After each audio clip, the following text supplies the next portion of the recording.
네, 오늘 제가 전할 성경 본문은 고린도전서 13장 6절 말씀입니다. 저희가 성경 봉독을 안 하는 것 같아요. 그래서 같이 말씀을 같이 읽도록 하겠습니다. 고린도전서 13장 6절 말씀입니다.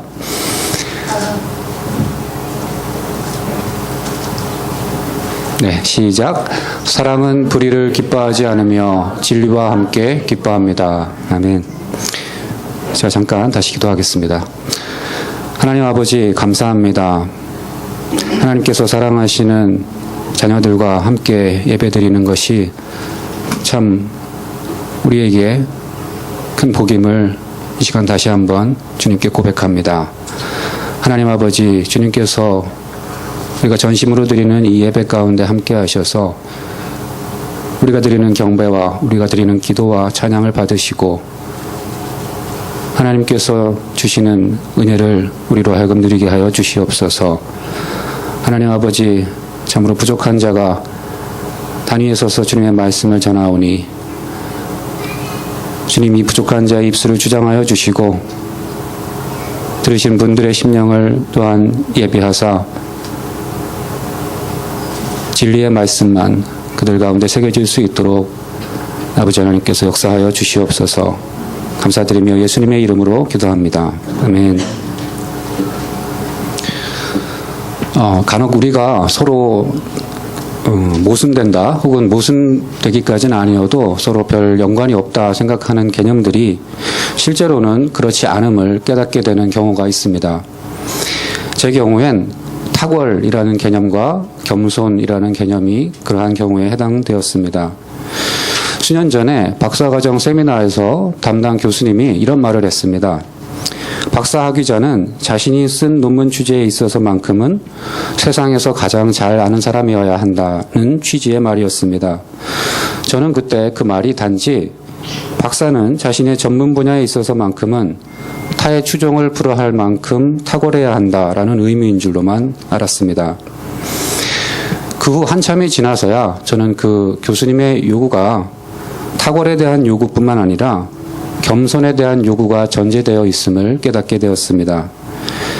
내가 쓰려는 논문 주제에 대해 최소한 근 100년간 다른 학자들이 어떻게 연구했고 또 어떤 결과들을 도출했는지 일일이 찾아보고 읽고 분석하고 정리하고 분류하는 것은 그 분야에 정통하려는 노력이기도 하지만 다른 한편 그 길을 먼저 걸었던 선학들의 학문적 수고와 성과를 인정한다는, 그래서 내가 그분들의 성과를 토대로 한 발짝 더 나아가고 싶다는 겸손의 표현이기도 한 것입니다.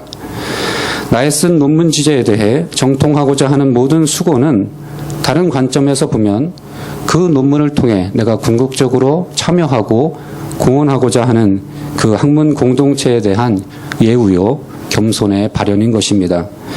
평생을 그 분야에 헌신한 사람들 앞에 자신이 하루아침에 깨닫게 된 것 혹은 고작 한두 달 고민하며 깨달은 것을 대단한 것으로 착각하며 가져가 인정해 달라는 사람이 있다면 그 사람은 그 분야에 정통하지 않은 사람일 뿐만 아니라 그렇게 헌신된 사람들과 그 공동체를 모독하는 교만한 사람일 수도 있는 것입니다.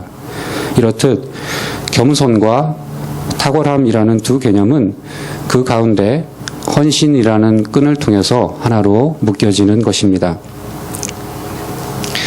겸손과 탁월처럼 서로 무관한 별도의 의미 영역에 속한 개념이라고 오인할 수 있는 개념들로 저는 사랑과 정의가 있다고 생각합니다.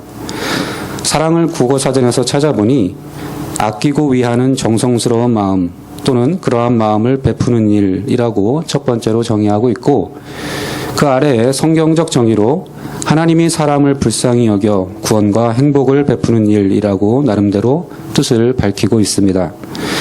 정의라는 말도 국어사전에서 찾아보니 의리에 맞는 옳고 떳떳한 일이라고 말합니다. 예전에 있던 교회에서 그룹별 성경 공부 시간에 그 성경 공부 인도자가 이런 질문을 했습니다. 여러분이 그리는 천국의 모습은 어떠합니까? 천국은 어떤 곳일 거라고 생각합니까? 그때 제가 천국에서는 사랑과 정의가 온전히 조화를 이룰 것이라고 생각합니다. 라고 대답한 기억이 납니다.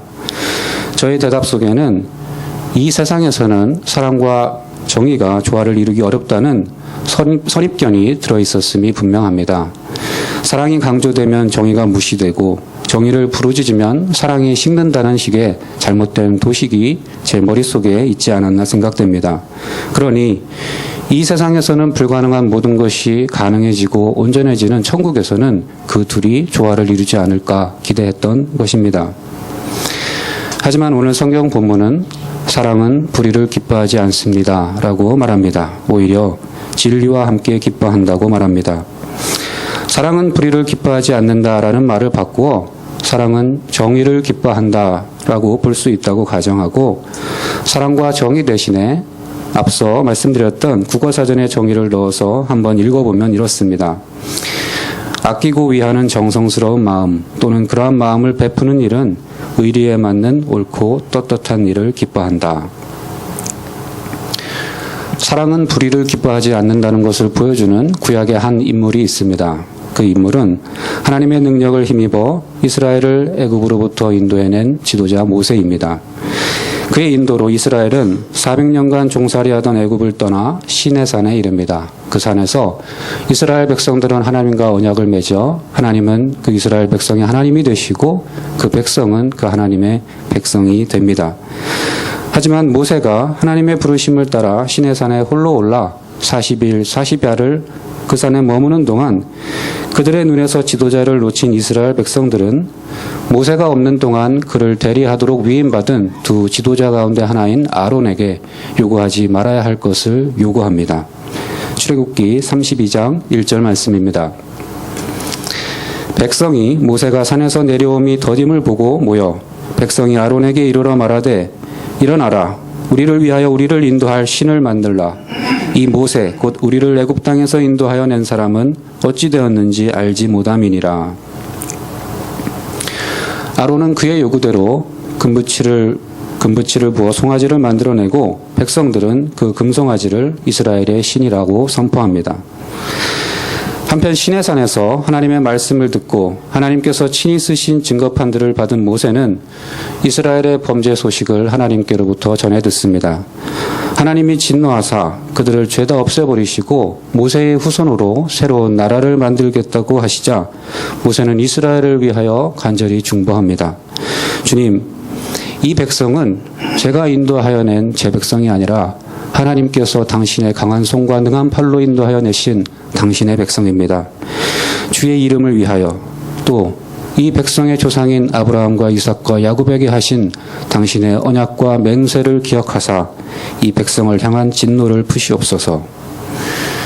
성경은 그의 기도를 들으시고 하나님께서 그 뜻을 돌이키사 그 말씀하신 화를 그 백성에게 내리지 아니하셨다고 말합니다. 산에서 내려온 모세는 백성들이 금송아지를 만들어 놓고 그것에 경배하며 축제를 벌이는 것을 보고 크게 노하여 하나님께서 주신 증거판들을 던져서 깨뜨려 버립니다. 그는 금송아지를 불살라 가루로 만들어서 물에 뿌리고 이스라엘 자손들로 그 물을 마시게 합니다. 그는 하나님의 명을 따라 그에게 나온 레위인들을 시켜서 범죄한 이스라엘 백성들을 치도록 명해 그날로 3,000명이 죽임을 당합니다. 그리고 그 이튿날 모세는 다시 한번 하나님 앞에 나아가서 이스라엘 백성을 위해 중보합니다. 그들을 용서해달라고, 그들을 용서하시지 않을 거면 주님의 책에서 내 이름도 지워버려 달라고 간청하며 속죄의 기도를 올립니다. 우리는 이 본문에서 하나님의 진노를 풀어 이스라엘 백성을 살리려는 그 백성을 향한 지도자 모세의 사랑을 읽게 됩니다. 하나님은 범죄한 이스라엘을 진멸하시고 모세의 후손으로 새 나라를 세우겠다고 하셨지만 모세는 오히려 이스라엘의 범죄를 용서하시지 않을 거면 주님의 책에서 내 이름도 지워버려 달라고 간청하기까지 그 백성을 아낍니다. 우리는 또한 이 본문에서 이스라엘 백성의 불의하고 방자한 모습에 진노하는 모세의 모습도 보게 됩니다. 금송아지와 춤추는 백성들을 보고 그는 대노하여 돌판을 집어던집니다. 그는 금송아지를 부수고 불살라 범죄한 백성들에게 그 가루를 마시게 합니다. 그는 하나님의 명을 쫓아 나온 레위인들에게 범죄한 동족 이스라엘 백성을 치라 명하고 그래서 그날로 3,000명이 죽임을 당합니다. 그렇다면 우리는 모세가 한편으로는 백성을 사랑했지만 다른 한편 그들의 불의를 기뻐할 수 없었다고 말해야 할까요? 모세는 그의 백성을 지극히 아꼈지만 그럼에도 불구하고 그들의 불의에는 진노할 수밖에 없었다고 혹은 모세는 그들의 불의에 진노할 수밖에 없었지만 그럼에도 불구하고 그들을 사랑하여 그들을 살리기 위해 기도할 수밖에 없었다고 말입니다. 아니요. 저는 오히려 이 본문에서 묘사된 얼핏 보기에 이중적인 모세의 모습을 오히려 이렇게 평가해야 한다고 생각합니다. 모세는 그의 백성 이스라엘을 지극히 사랑했기 때문에 그들의 불의를 기뻐할 수 없었다고 말입니다. 사랑은 불의를 기뻐하지 않는 것입니다. 모세가 이스라엘 백성의 지범죄에 진노하는 것조차도 그들을 사랑했기 때문이라고 해석할 수 있는 근거가 이 본문에 나오는 두 지도자 중에 한 명인 아론과의 비교를 통해서 나옵니다. 첫째로 아론은 모세와 달리 백성들의 불의에 동조했습니다. 우리를 위하여 우리를 인도할 신을 만들어 달라는 백성들의 방자한 요구를 쫓아 그는 그들이 가져온 금붙이로 송아지를 만들고 그 우상을 위한 제단을 세우고 그것을 기념할 절의를 선포합니다. 둘째로 아론은 모세와 달리 백성들의 불의함은 부각시키고 자신의 불의함은 감추는 데 급급하였습니다. 산에서 내려온 모세가 형 아론에게 따져 묻습니다. 이 백성이 당신에게 어떻게 했기에 당신이 그들을 큰 죄에 빠지게 하였는가? 그때 아론의 대답이 이렇습니다. 출애굽기 32장 22절에서 24절입니다. 내 주여 노하지 마소서. 이 백성의 악함을 당신이 아나이다. 그들이 내게 말하기를 우리를 위하여 우리를 인도할 신을 만들라. 이 모세 곧 우리를 애굽 땅에서 인도하여 낸 사람은 어찌 되었는지 알 수 없노라 하기에 내가 그들에게 이르기를 금이 있는 자는 빼내라 한즉 그들이 그것을 내게로 가져왔기로 내가 불에 던졌더니 이 송아지가 나왔나이다. 당신은 백성의 지도자로서 어떻게 이 백성이 이토록 큰 죄에 빠지도록 내버려 두었습니까? 하는 추궁에 아론은 자신의 잘못을 인정하고 회개하는 대신 이 사람들의 악함을 당신도 알지 않습니까? 그러니 내게 화내지 마십시오 라며 그 모든 책임을 백성에게 돌리는 말로 대답을 시작합니다. 아론은 또한 약간의 교활한 거짓말을 보태 자신이 금송아지를 만들었다는 사실을 왜곡합니다. 23절에서 그가 앞에서 백성들이 요구한 내용을 옮길 때에는 그것을 문자 그대로 반복합니다. 하지만 24절에서 자신이 한 일에 대해서 이야기할 때에는 사실을 교묘히 왜곡합니다. 다시 한번 24절을 읽어보겠습니다.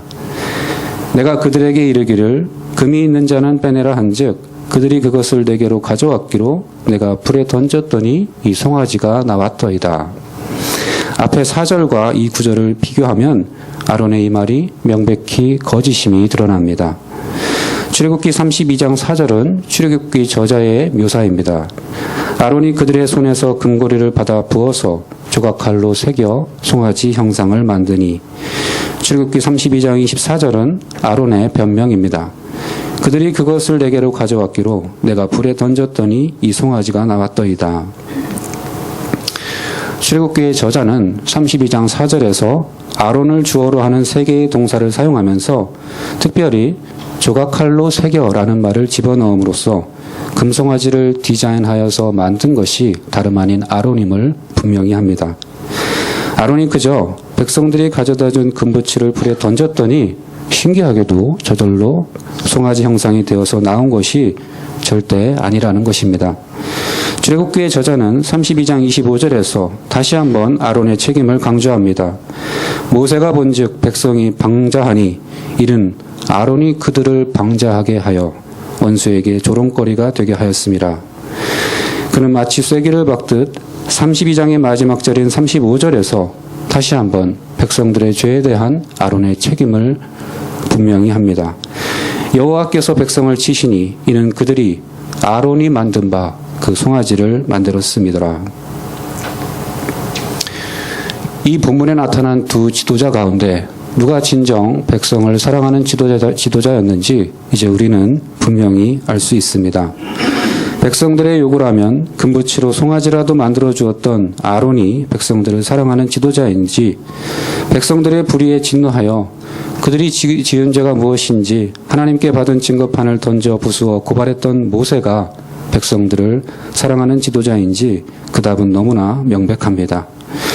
금붙이로 만든 송아지가 자신들을 구원한 하나님이라며 선포하는 백성들을 보고 발빠르게 제단을 쌓고 절의를 선포하며 그들의 욕망을 채워줬던 아론이 백성들을 사랑했던 지도자인지 그 송아지를 부수고 불태워 가루로 만들어 물에 뿌려 범죄한 백성들로 마시게 하며 그 축제의 판을 깨트린 모세가 백성들을 사랑하는 지도자인지 그 답은 너무나 자명합니다.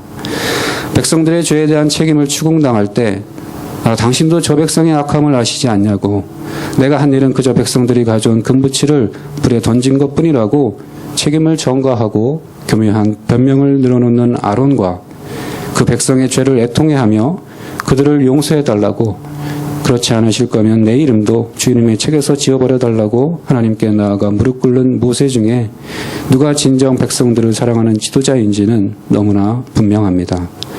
사랑은 불의를 기뻐하지 않습니다. 사랑은 자기의 유익을 구하지 않습니다. 이제 말씀을 접겠습니다. 사랑과 정의는 무관한 개념 혹은 조화되기 힘든 덕목들이 아닙니다. 오히려 성경은 그 둘이 같이 간다고 가르칩니다. 그렇기 때문에 우리는 우리가 믿는 하나님을 사랑과 공의의 하나님이라고 고백할 수 있는 것입니다. 구약에 나타난 하나님은 공의와 응보의 하나님, 신약에 나타난 하나님은 사랑과 은혜의 하나님이 아니라 그분은 언제나 사랑의 하나님이시고 그분은 언제나 의로운 아버지이신 것입니다. 성경은 사랑과 정의가 같이 간다고 가르칩니다. 그렇기 때문에 우리는 예수 그리스도의 십자가에서 하나님의 지극하신 사랑이 확증되었으며 동시에 바로 그 십자가에서 하나님의 의로우심을 나타내셨다고 선포할 수 있는 것입니다. 우리가 아직 죄인 되었을 때 그리스도께서 우리를 위하여 죽으심으로 하나님께서 우리에 대한 자기의 사랑을 확증하셨느니라. 이 예수를 하나님의 그의 피로써 믿음으로 말미암는 화목제물로 세우셨으니 이는 하나님께서 길이 참으시는 중에 전에 지은 죄를 간과하심으로 자기의 의로우심을 나타내려 하심이니. 아멘. 성경은 사랑과 정의가 같이 간다고 가르칩니다. 그렇기 때문에 우리 주님은 하나님을 사랑하고 이웃을 사랑하는 것이 모든 율법의 의를 이루는 길이라고 가르치시는 것입니다. 그러므로 사랑은 불의를 기뻐하지 않습니다. 오히려 진리와 함께 기뻐하는 것입니다. 저와 여러분이 이런 사랑으로 서로 사랑했으면 좋겠습니다. 저와 여러분이 이런 사랑으로 사랑하는 리더가 되었으면 좋겠습니다. 백성을 살리는 지도자는 백성의 요구를 하면 금송아지라도 빚어 만들어주는 지도자가 아닙니다. 그런 리더는 우리를 살리는 리더가 아니라 우리를 죽이는 리더입니다. 그런 리더는 우리를 사랑하지 않는 것입니다. 우리를 살리는 리더, 우리가 되어야 하는 리더는 그 양들을 의의 길로 인도하는 목자와도 같습니다. 양들을 의의 길로 인도하는 목자야말로 자신의 양들을 사랑하는 목자인 것입니다. 다윗은 그의 아름다운 시편 중 하나에서 하나님을 그런 목자로, 자신을 그 목자에 속한 양으로 그려냅니다. 여호와는 나의 목자시니 내게 부족함이 없으리로다. 그가 나를 푸른 풀밭에 누이시며 쉴만한 물가로 인도하시는도다. 내 영혼을 소생시키시고 자기 이름을 위하여 의의 길로 인도하시는도다. 하나님이 그 종 모세와 그 아들 예수 그리스도를 통하여 계시하신 이 온전한 사랑이, 그 사랑을 받아 하나님의 백성, 하나님의 자녀된 우리에게도 충만히 넘쳐 이 교회와 우리의 이웃과 온 세상에 흘러가 그 가는 곳마다 의와 생명이 살아나는 역사가 있기를 축원합니다. 기도하겠습니다.